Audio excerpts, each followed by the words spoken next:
Près de 1000 ans après la naissance du Christ, l'Empire byzantin est l'État le plus vaste, le plus riche et le plus civilisé d'Europe. Il s'étend de l'Italie à l'ouest, à la Grèce, les Balkans et l'Asie mineure à l'est.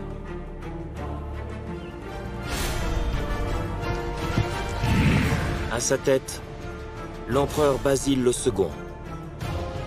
Il est alors l'homme le plus puissant du monde, mais son règne est menacé.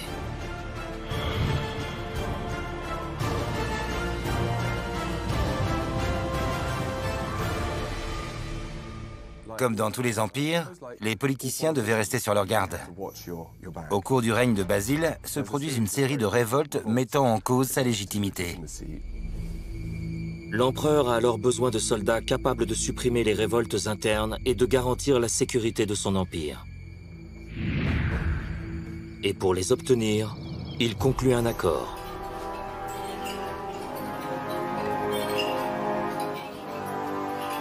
Il vend sa sœur au grand prince de Kiev, Vladimir le Grand.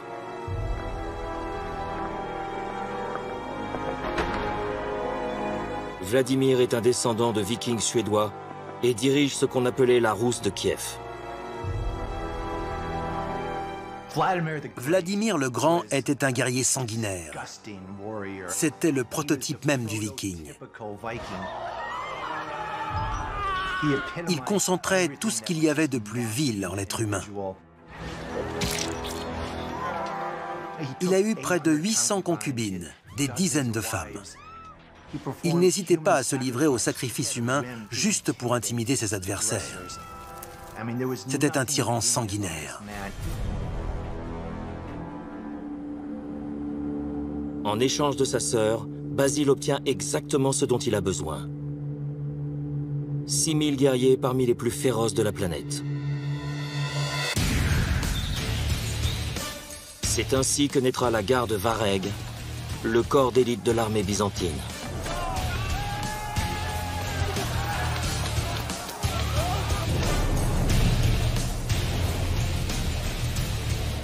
Originaires de Scandinavie, les Vikings se sont bâtis une réputation qui s'est répandue à travers l'Europe et qui est rapidement arrivée aux oreilles de l'empereur. À l'époque, les Vikings semaient la terreur dans toute l'Europe de l'Ouest. Quand on parle de Vikings, on pense forcément à leurs raids sur les côtes de la mer du Nord. Pendant 200 ans, les Vikings vont piller le nord et l'ouest de l'Europe et se faire connaître pour leur insatiable appétit de richesse et de violence.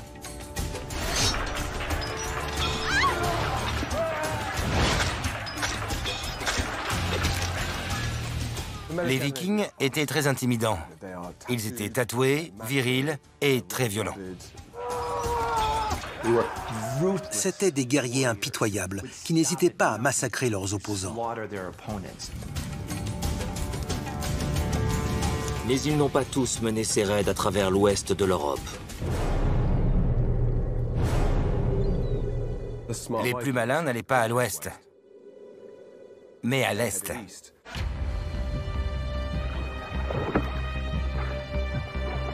Ces Vikings sont attirés par la possibilité de gagner beaucoup d'argent en s'aventurant sur les rivières de l'actuelle Russie. Ils vont suivre les rivières qui mènent de la Scandinavie à l'intérieur de la Russie. Ces rivières sont de véritables artères qui traversent le pays.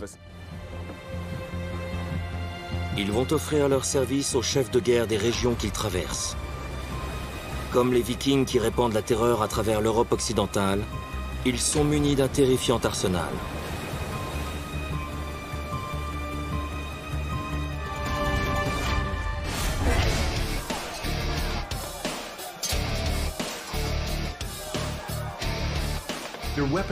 Leur arme de prédilection était ces longues haches, qui ressemblaient d'ailleurs plus à des couperets à viande qu'à des haches. La fameuse hache danoise est munie d'une simple lame d'une longueur de 30 cm qui pouvait décapiter d'un coup. C'était l'arme fatale. Il maniait également la redoutable épée à double tranchant.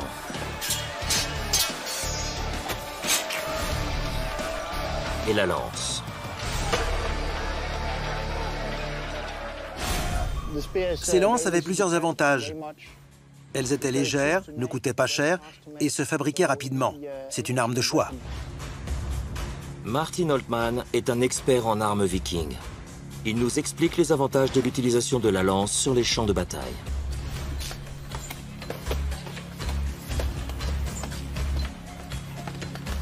C'est une arme très pratique. Il est possible de l'utiliser derrière un bouclier, comme ça, et de frapper la jambe ou la tête de l'adversaire tout en se protégeant.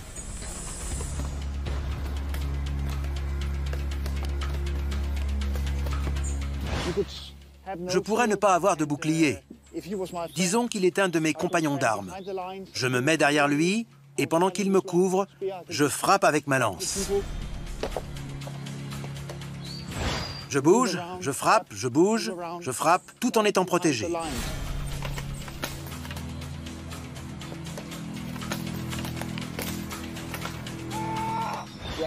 Leur lance était équipée d'ailettes qui permettaient d'empêcher les lances de s'enfoncer plus loin. Il était ainsi plus facile de les retirer du corps de l'ennemi. Et de continuer de se battre.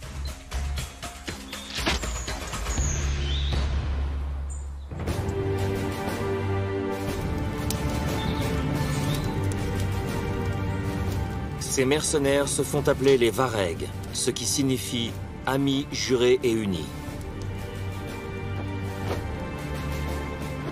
Var et Genji sont deux mots norrois, qui signifient fidélité et compagnon. C'est donc une communauté fondée par des gens ayant des intérêts communs, qui gardent un œil les uns sur les autres.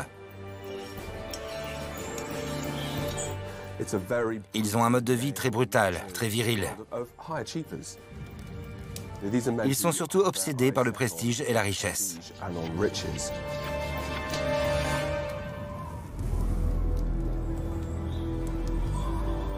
Pour les Vareg, servir dans les froides contrées ukrainiennes n'est pas suffisant. Et lorsque l'offre de servir l'homme le plus riche et le plus puissant du monde leur est faite, ils ne peuvent refuser. À Constantinople, ils avaient l'opportunité de s'enrichir au-delà de ce qu'ils imaginaient. Les Vareg deviennent donc le corps d'élite de l'empereur Basile II.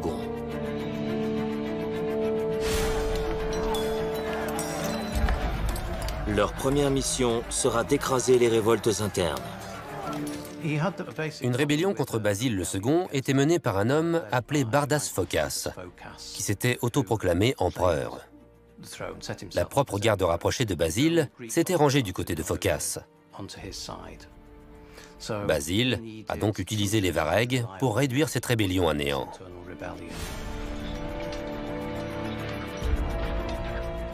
En quelques mois, Basile n'a plus aucun rival. Pour Basile, c'est une victoire à court terme.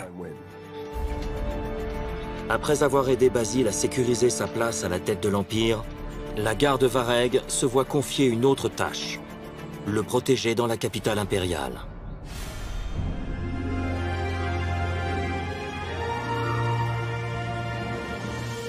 Aujourd'hui appelée Istanbul, Constantinople est une ville hautement stratégique. Située sur le Bosphore, c'est là que se rencontrent les continents européens et asiatiques.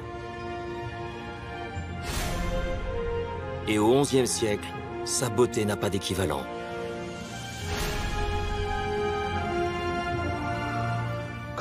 Constantinople est alors la plus importante et la plus belle ville de Méditerranée. C'était un véritable bijou. Ces églises étaient d'une grandeur sans égale à l'époque. De l'an 500 à l'an 1500, c'est la plus grande ville d'Europe. En termes de taille et de population, c'est la plus grande ville européenne chrétienne de l'époque. Elle comptait 500 000 personnes. Londres, à l'époque, par exemple, n'était habitée que par 10 000 personnes. C'était un véritable mélange de langage et de culture.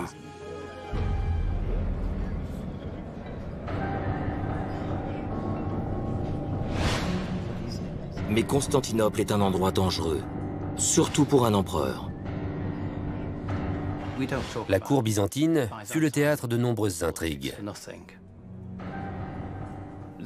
L'Empire byzantin est connu pour ses complots perpétuels. C'était une très belle ville, mais qui souffrait de l'intérieur. Les classes dirigeantes s'adonnaient aux basses manœuvres politiques et intrigues de palais, qui créaient un climat de paranoïa et de tension permanent. Ceux qui s'attiraient les faveurs de l'empereur suscitaient la jalousie de ceux qui pensaient les mériter à leur place. Et ces gens se retrouvaient dans des tavernes sombres à comploter des meurtres. Tout le monde s'allie avec tout le monde. On conclut des alliances de circonstances pour les trahir ensuite. C'est pour éviter de connaître le même sort que nombre de ses prédécesseurs que Basile loue les services des Varègues. On ne compte plus le nombre de politiciens byzantins qui ont été assassinés.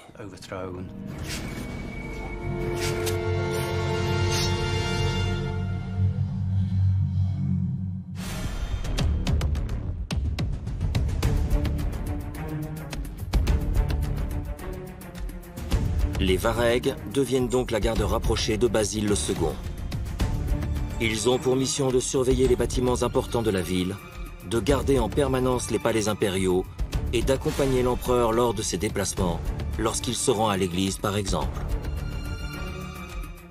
Ils entouraient l'empereur. Ils formaient un cercle autour de lui et se déplaçaient en formant un cordon de sécurité, tout comme le font les gardes du corps des chefs d'État de nos jours.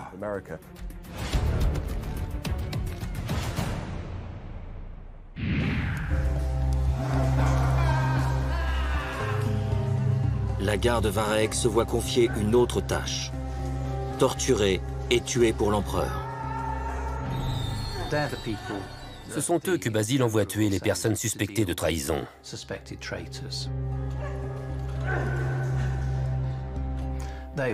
Après les avoir torturés, bien sûr. La garde Varègue devient la police secrète de Basile, en charge d'arrêter les traîtres présumés et les rivaux politiques. Les Varègues, postés à la prison de Nouméra, se font rapidement connaître pour leur sauvagerie.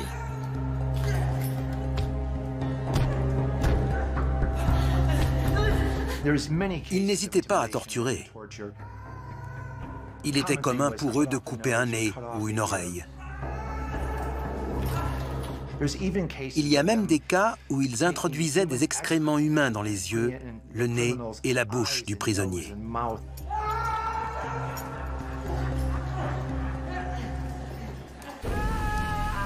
L'aveuglement est le moyen de torture de prédilection des Varègues. On ne sait pas avec certitude s'ils arrachaient carrément les yeux des orbites des prisonniers. On pense qu'ils utilisaient plutôt de l'acide. Ils s'en servaient pour leur brûler la cornée. Les prisonniers ne devenaient pas aveugles à 100%. Mais leur vision était gravement altérée. Ils pouvaient uniquement faire la différence entre la nuit et le jour.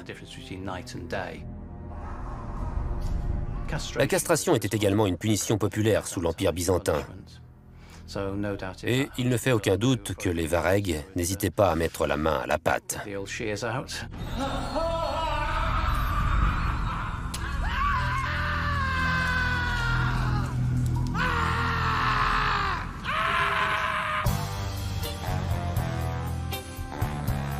Et quand ils ne travaillent pas pour l'empereur, les Varègues profitent de la vie à Constantinople.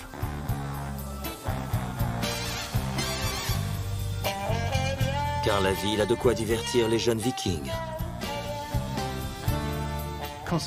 Constantinople était une ville amusante, où il y avait probablement de nombreuses choses à faire. Les courses de chars étaient la plus populaire de toutes les activités. Il y avait les femmes aussi, et l'alcool. Pour ces hommes élevés dans les régions glaciales de Scandinavie et de Russie, c'est le paradis sur Terre. Il est difficile d'imaginer le choc culturel pour ces hommes venant de terres recouvertes de neige en permanence, lorsqu'ils foulaient pour la première fois le sol de Constantinople. Ces gens vivaient dans des huttes dans le grand froid à l'origine. Et ils connaissaient alors un climat tropical et où, pour couronner le tout, le vin coulait à flot.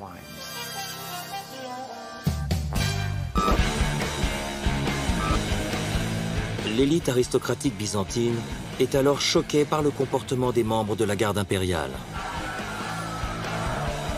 Leur forte tendance à boire et à la débauche leur vaut le surnom d'outre de vin de l'empereur.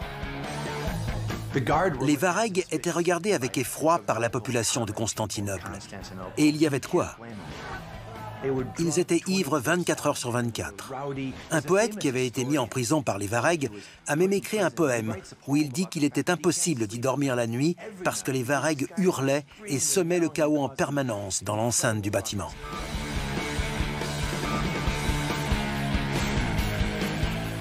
Une preuve de ce comportement barbare est une étrange inscription viking gravée sur une balustrade de la plus grande basilique de l'époque, la basilique Sainte-Sophie.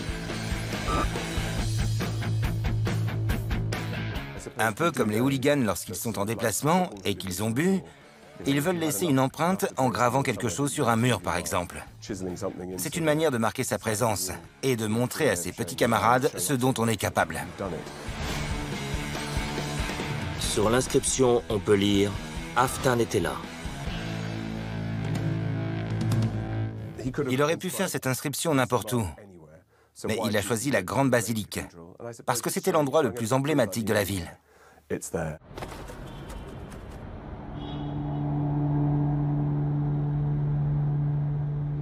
Constantinople étant sous contrôle, Basile II a une nouvelle tâche à confier aux Varegs. Puisque l'Empire est stabilisé de l'intérieur, il est temps de l'étendre.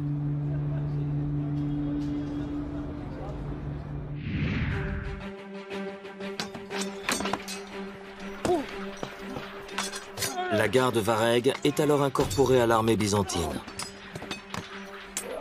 Elle sera divisée en régiments de 500 soldats, chacun placé sous le commandement d'un officier appelé l'Akoloutos.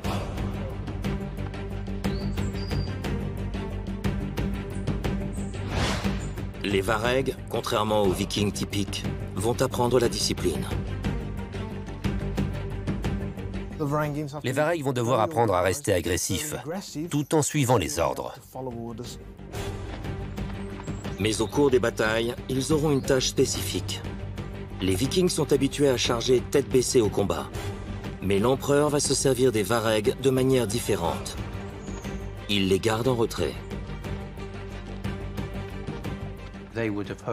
Le commandement avait eu l'idée de ne pas les envoyer sur le front dès le début de la bataille et de les envoyer se battre dès que l'ennemi tentait un nouveau mouvement stratégique pour le réduire à néant et lorsqu'une tentative de repli était effectuée.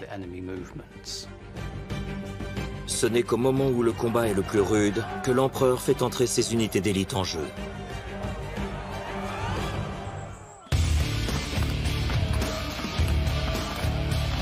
Il commence par frapper leurs boucliers. Puis charge.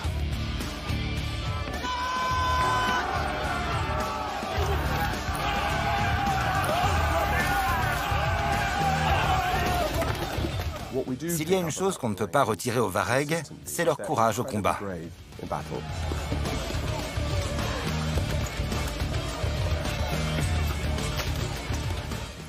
Ils ne reculaient jamais. Ils étaient très unis sur le champ de bataille. Et ils luttaient avec une intensité rarement égalée.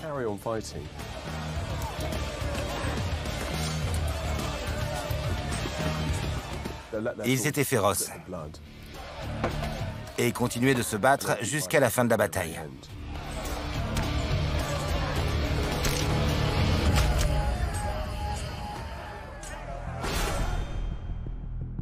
Mais les Varegs ne sont pas seulement féroces. Ils sont tactiquement doués. Leurs succès sont très souvent dus au combat en formation mur de bouclier. Comme son nom l'indique, ils formaient un mur de bouclier. Et c'était un moyen de défense contre les cavaleries, les archers et les troupes d'infanterie. Imaginons que plusieurs personnes soient positionnées de la sorte. Les boucliers se chevauchent ainsi. C'est une formation très solide qui permet en plus d'avancer comme ça. Mais le mur de bouclier des Varegs est plus qu'une simple protection, car il leur permet de déployer une tactique viking dont l'objectif est de percer les lignes de défense ennemies, le museau de sanglier.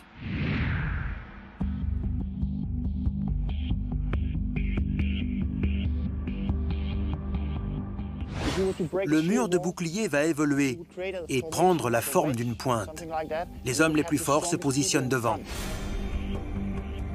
En plaçant leurs hommes les plus forts et féroces au centre du mur, la charge sur l'ennemi est lancée. Le poids et l'élan de la course vont non seulement percer la ligne ennemie, mais aussi répandre la panique en ses rangs. Les Varegs prenant la position du centre étaient probablement les plus imposants et ils disposaient des armes les plus puissantes. Ils brisaient les lignes ennemies et créaient les ouvertures.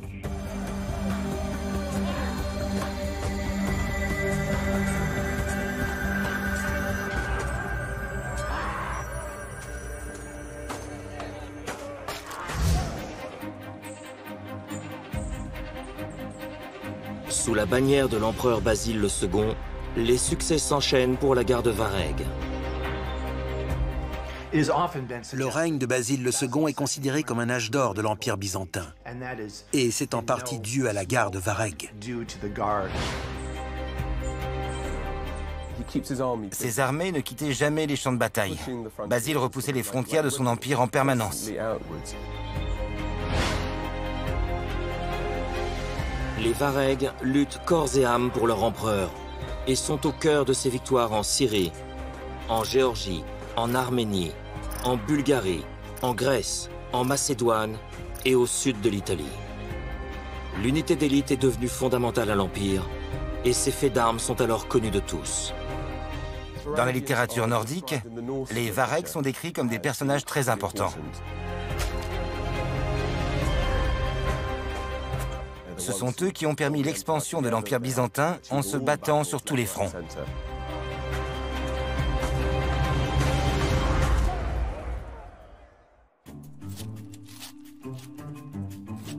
Ces victoires enrichissent considérablement les Varegs. Ils étaient payés entre 20 000 et 37 000 euros par an. C'est une équivalence approximative. Si un Vareg voulait s'offrir les services d'une jeune et jolie esclave vierge, ce qui était un luxe, il se rendait au marché aux esclaves et l'achetait environ 400 euros. Autrement dit, même les moins payés avaient un pouvoir d'achat considérable à Constantinople. En plus de leur salaire mensuel, les membres de la garde Vareg reçoivent des bonus réguliers et se partagent un tiers des butins de guerre. Et ce n'était pas tout. Ils étaient nourris et logés. Les armes leur étaient offertes, et c'était des armes de très bonne qualité, car l'empereur voulait qu'ils disposent du meilleur équipement qui soit.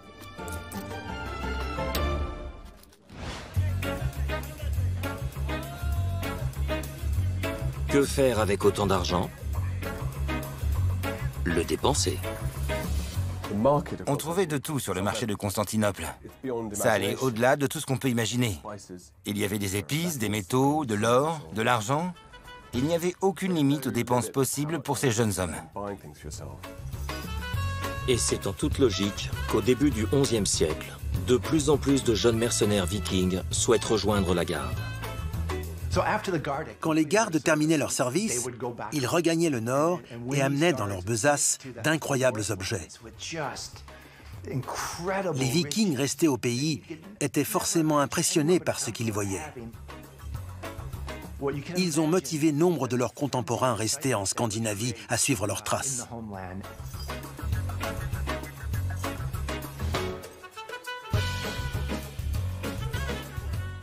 Lorsqu'ils retournaient en Scandinavie, les Varegs officiants à Constantinople encourageaient leurs proches à s'y rendre. À un moment, tous les Vikings de Scandinavie voulaient une part du gâteau.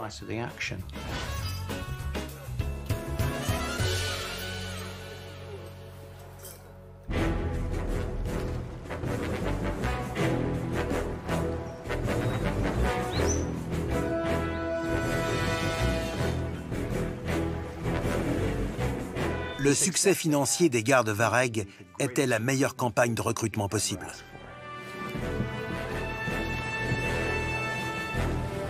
Les jeunes Scandinaves partis pour Constantinople avaient pour but de rentrer dans ces forces spéciales. En plus de la richesse, c'était un moyen pour eux de voyager et de voir le monde.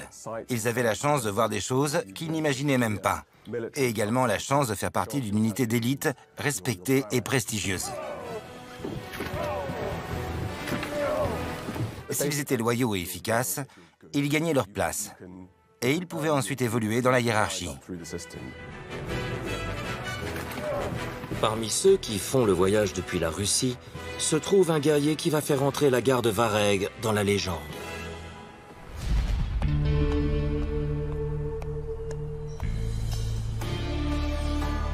Ce guerrier viking d'exception de plus d'1,90 m va rapidement sortir du lot. Il se nomme Harald Hardrada. Harald Hardrada est le prototype du guerrier viking. C'est un chef naturel. Il est le garde Vareg type. Hardrada se bat depuis l'âge de 15 ans. Il va directement assister au meurtre de son frère, le roi Olaf, sous les coups d'insurgés norvégiens. Olaf est tué au combat par des rebelles. Et Harald l'a vu mourir sous ses yeux. Ce n'était pas seulement son demi-frère, c'était son roi, celui à qui il obéissait. Ça l'a marqué. Cette bataille a changé sa vie. Harald est contraint à l'exil et se réfugie en Suède, puis voyage jusqu'en Rousse de Kiev. C'est là qu'il sera recruté comme mercenaire par le grand prince Yaroslav Ier, fils de Vladimir le Grand. Hardrada va rapidement faire ses preuves.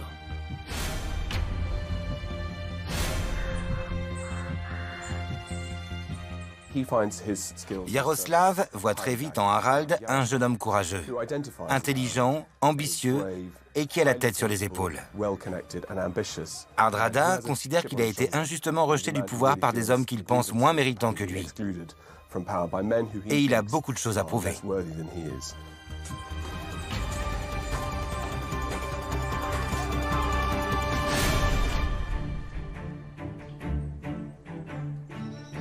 Hardrada ne résistera pas aux sirènes de l'Empire byzantin. Hardrada était de sang royal et doté d'un incroyable charisme. Ses compagnons de bataille étaient prêts à le suivre n'importe où. Il est donc parti à Constantinople avec une armée déjà bien constituée. Mais Hardrada ne part pas à Constantinople pour l'argent. Il n'a pas oublié qu'il est un prince viking. Il projette de retourner un jour en Norvège à la tête d'une puissante armée, afin de reconquérir son trône.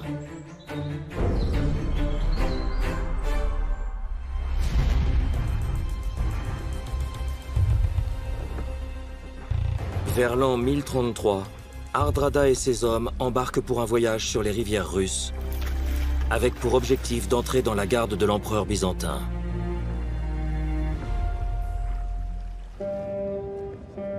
Et ils arrivent à Constantinople à point nommé.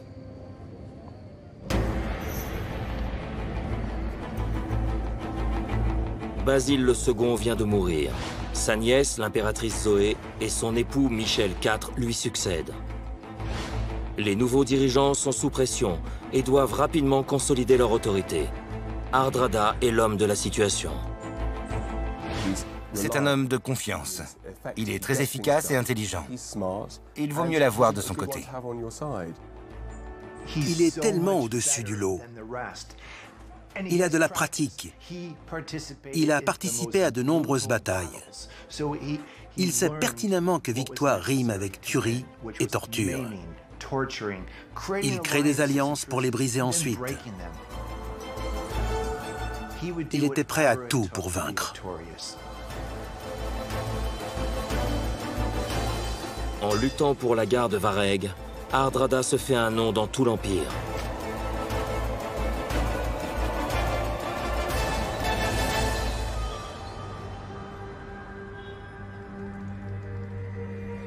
Mais les deux nouveaux dirigeants byzantins doivent faire plus pour conserver l'unité de l'Empire. Ils sont très loin des exploits de Basile II. Pour faire taire les sceptiques, ils doivent atteindre la grandeur, ce qui signifie étendre l'Empire. L'empereur Michel IV a le regard tourné vers l'ouest, vers la Sicile plus précisément.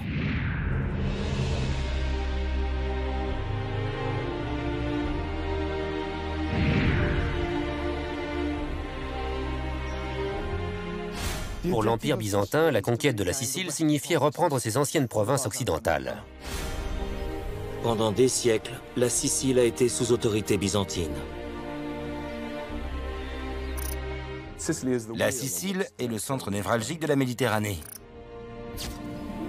C'est l'endroit où se rencontrent les mondes islamiques et gréco-romains. L'île était la plaque tournante du commerce dans la région. Et en la prenant, les Byzantins pourraient contrôler les passages depuis l'est vers l'ouest.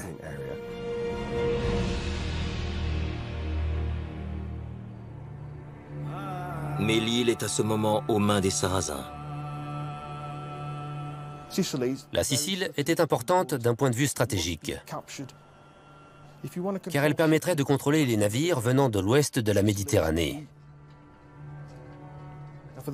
Et en termes de commerce, cette conquête permettrait aux Byzantins d'avoir la main mise sur la région. Sans parler du prestige que l'île offrirait aux deux dirigeants de l'Empire. Il était donc impératif de la conquérir.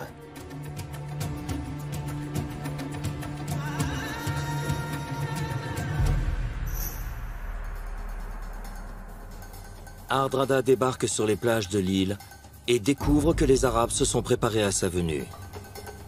La rumeur de l'efficacité de la garde Vareg l'ayant précédé, les Sarrasins se sont retirés derrière des fortifications.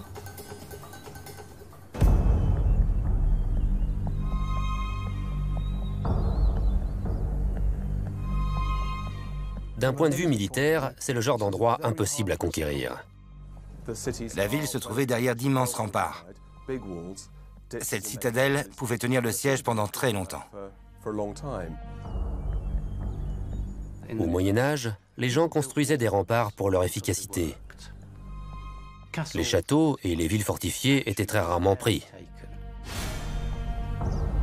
Les Sarrasins ont donc l'avantage stratégique. À une époque où il n'y avait ni armes à feu ni canons, le défenseur avait le dessus.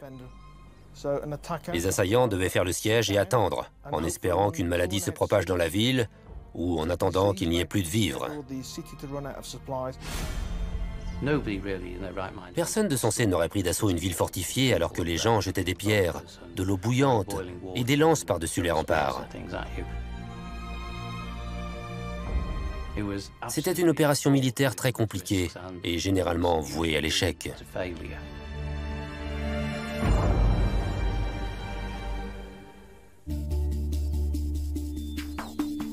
Hardrada se voit donc confronté à un problème de taille. Les tactiques militaires Vareg classiques ne lui sont d'aucune utilité face à des murs. Il doit innover. Un défi que connaissent encore aujourd'hui les forces spéciales. L'improvisation et l'utilisation de l'environnement sont cruciales en de telles circonstances. La capacité à élaborer un plan tout à fait nouveau et la créativité sont essentielles en termes de stratégie d'attaque. Hardrada réfléchit aux points faibles potentiels des Arabes. Quel pourrait-il être? Et en observant durant des jours les remparts de la ville fortifiée, il en découvre un. Il ne peut pas passer par-dessus les murs, certes, mais il peut passer par en dessous. Harald décide de faire creuser un tunnel sous les remparts qui mènerait à la ville.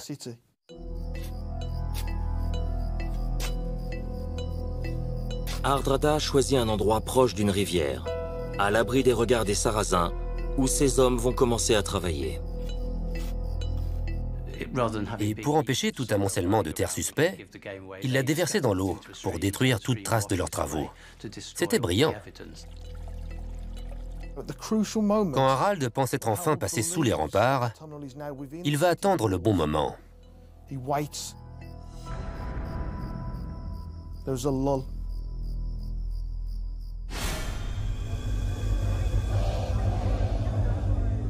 Les Varegs attendent le moment idéal pour prendre leurs ennemis par surprise. À l'heure du dîner.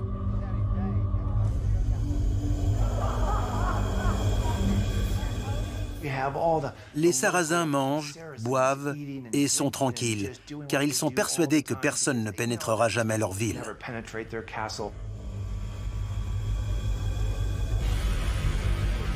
D'après les sagas nordiques, pendant que les Sarrasins dînent, Hardrada et ses hommes émergent du sol de la salle de banquet de la forteresse.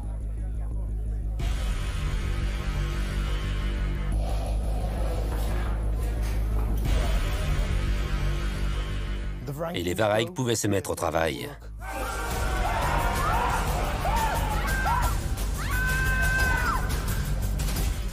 Les habitants sont sous le choc. Les loups avaient pénétré la ville.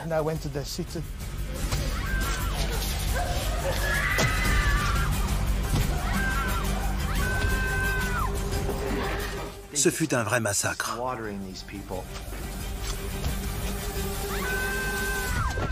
C'en était terminé. La ville était conquise.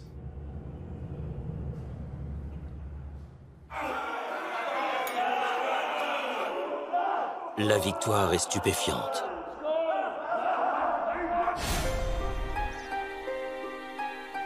Face à une autre fortification, les méthodes d'Hardrada seront encore plus ingénieuses. Il va cette fois s'inspirer de la mythologie grecque. Il s'est clairement inspiré du célèbre cheval de Troie. Il va donner une impression à ses ennemis, alors que la réalité est tout autre. Il a fait croire qu'il était mourant. Harald va faire croire qu'il est malade. Sa tente est placée en dehors du campement byzantin pour que les gardes de la ville puissent la voir depuis les remparts. Et ses soldats allaient et venaient vers sa tente. Ce petit jeu a parfaitement fonctionné. Les Sarrasins sont confus et ne comprennent pas pourquoi aucune attaque n'est menée contre leur ville. Ils envoient même des espions pour enquêter. Ils apprendront qu'Hardrada est décédé.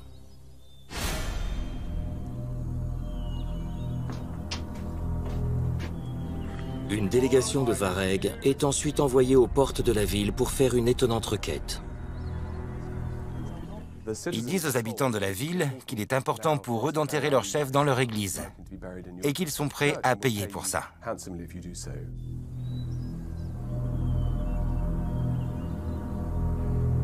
Pour les Sarrasins présents dans le fort, le fait qu'un aussi célèbre soldat soit enterré entre les murs de la ville est un véritable honneur.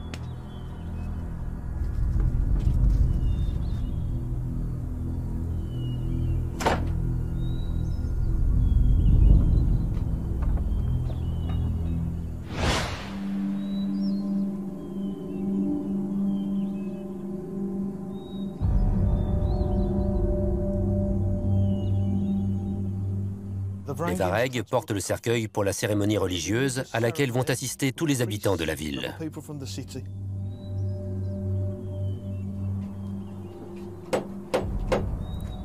D'après les sagas nordiques, les portes leur ont été ouvertes et les Varegs sont entrés de manière très solennelle.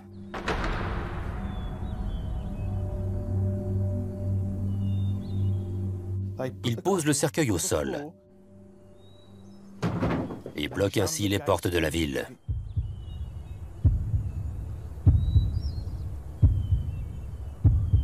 Et c'est à ce moment qu'Hardrada jaillit du cercueil.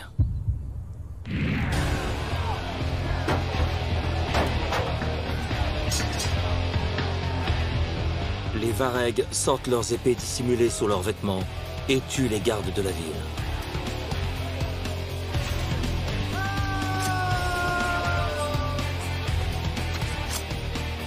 C'est un carnage. Les Varegs vont tuer tout le monde. Ils seront sans pitié.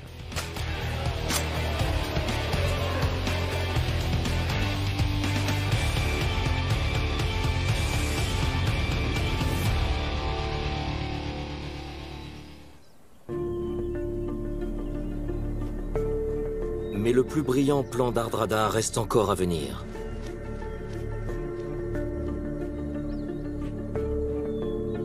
Il a installé le siège devant une autre ville fortifiée, mais sans résultat. Une fois encore, de très hauts remparts imprenables s'élèvent face à lui. De plus, les Arabes ont toutes les vivres nécessaires. Il n'y a aucune chance pour qu'ils meurent de faim. Hardrada va alors élaborer une stratégie incroyablement ingénieuse. Il va observer la forteresse pendant des jours. Tous les renseignements disponibles permettant d'organiser une attaque sont bons à prendre.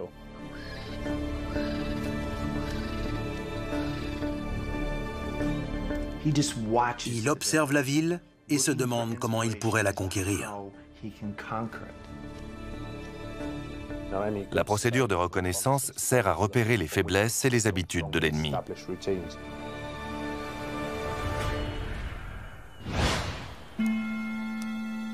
Hardrada va alors remarquer deux choses. La première est que les maisons à l'intérieur de la cité ont des toits de chaume. La seconde est que des oiseaux ont installé leur nid sur ces toits.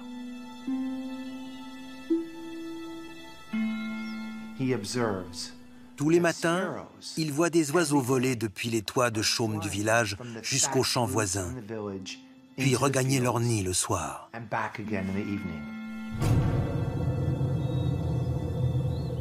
Il met au point un plan aussi créatif que cruel.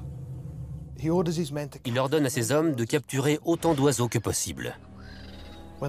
Une fois capturés, il leur attache des brindilles aux pattes et les enduisent de goudron. Le feu est ensuite mis aux brindilles et les oiseaux sont relâchés.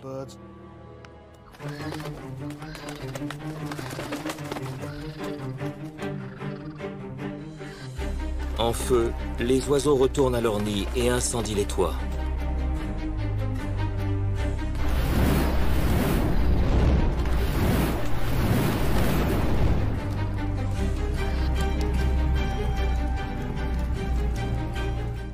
L'idée était brillante et a fonctionné.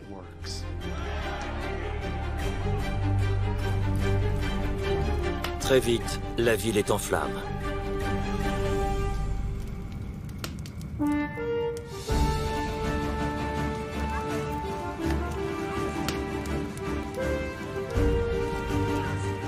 Comme prévu par Hardrada, les habitants fuient la cité et se rendent sans même se battre.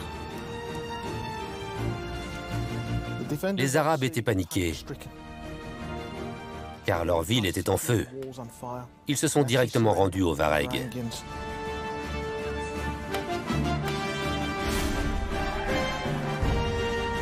Hardrada, magnanime, aurait épargné la vie de ces personnes. La Sicile est conquise par les Varegs. Ils ont prouvé être plus que de simples manieurs de haches et d'épées. Ils sont de fins tacticiens. C'est sous les ordres d'Hardrada que les gardes Varegs connaîtront leur heure de gloire. Et ils méritent amplement d'être considérés comme une des unités d'élite les plus efficaces de l'histoire.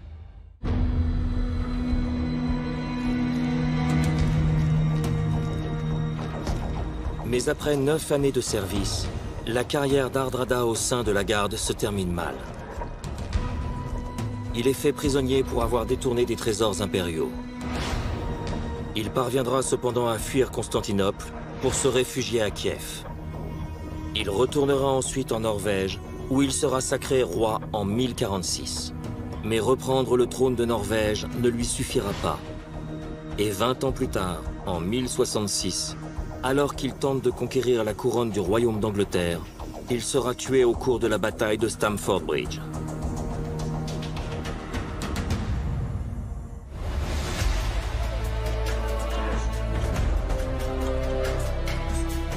Les Varegs continueront d'offrir leurs services, mais sans jamais parvenir au sommet atteint sous le commandement d'Hardrada. Ils continueront de répandre la terreur sur les champs de bataille jusqu'à l'avènement de la cavalerie lourde, qui signifiera la fin de l'efficacité de leur tactique militaire.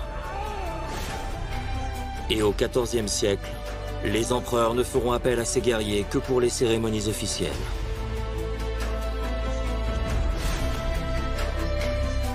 Mais les heures de gloire qu'a connues la garde sous les commandements d'Harald Hardrada et de Basile le Second ont assuré aux gardes Vareg une place unique dans l'histoire des forces spéciales.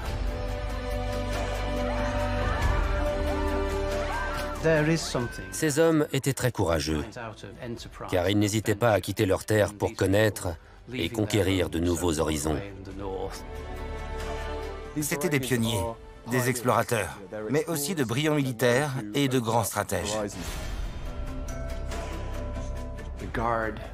On ne se souvient pas de la garde Vareg comme d'un banal groupe de mercenaires,